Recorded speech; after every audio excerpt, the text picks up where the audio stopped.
നമുക്കിന്നൊരു നല്ലൊരു നാടൻ രസം ഉണ്ടാക്കാം. അതിലേക്ക് വേണ്ടത് കുരുമുളക്, ചെറിയ സ്പൂൺ കുരുമുളക്, ജീരകം, നല്ല ജീരകം, വെളുത്തുള്ളി 3 എണ്ണം, ചെറിയ ഉള്ളി 2 എണ്ണം, വറ്റൽമുളക് 3 എണ്ണം. അതെല്ലാം കൂടി ഒന്ന് ചെറിയ കല്ലിൽ വെച്ചൊന്ന് ചതച്ചിടുക, അല്ലെങ്കിൽ മിക്സി ജാറിലിട്ടിട്ടൊന്ന് ചതച്ച് ഒതുക്കിയെടുക്കുക. ഒരു വലിയ തക്കാളി, 5 ഗ്ലാസ് വെള്ളത്തിലാണ് ഈ രസം ഉണ്ടാക്കണം. അതിന് വേണ്ട ചേരുവകൾ ഞാൻ പറഞ്ഞത്. പിന്നെ പുളി പോരെങ്കിൽ, തക്കാളിയുടെ പുളി പോരെങ്കിൽ കുറച്ച് പുളി പിഴിഞ്ഞൊഴിച്ച് കൊടുക്കുക.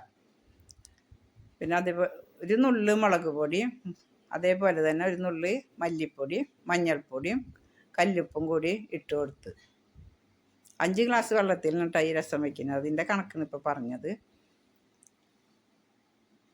രസം അടുപ്പത്ത് വെച്ച് ഒക്കെ നന്നായിട്ട് തിളച്ചുകൊണ്ടിരിക്കുന്നുണ്ട്. 3 മിനിറ്റോളം നന്നായിട്ട് തിളപ്പിക്കണം. ഒന്ന് ഇളക്കി കൊടുക്കുക, എല്ലാം കൂടി ഒന്ന് യോജിപ്പിക്കുക. ഈ തിളച്ച് കൊണ്ടിരിക്കുമ്പോൾ തന്നെ മല്ലിയില നമുക്ക് കൈ കൊണ്ട് തന്നെ ഒടിച്ചിടാം. സാമ്പാർ കായം ഇട്ട് കൊടുക്കണം കേട്ടോ അതിൽ.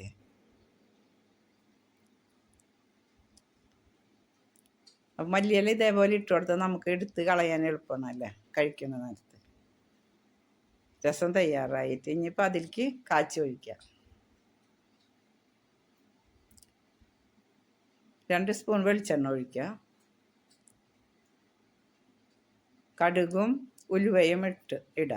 പിന്നെ കറിവേപ്പില, വറ്റൽമുളക് ഞാനിപ്പോൾ ഇതിൽ ഇടണില്ല. ഞാൻ ടേസ്റ്റ് ചെയ്തപ്പോൾ കുറച്ച് എരിവ് നിൽക്കുന്നുണ്ടായിരുന്നു, അപ്പോൾ വറ്റൽമുളക് ഇടുന്നില്ല കേട്ടോ. കാച്ചി ഒഴിച്ച് നല്ല ടേസ്റ്റ് ഉണ്ട്. നിങ്ങളൊന്ന് ഉണ്ടാക്കി നോക്കിട്ടോ, നല്ല ടേസ്റ്റ് ഉണ്ട് ഈ രസം.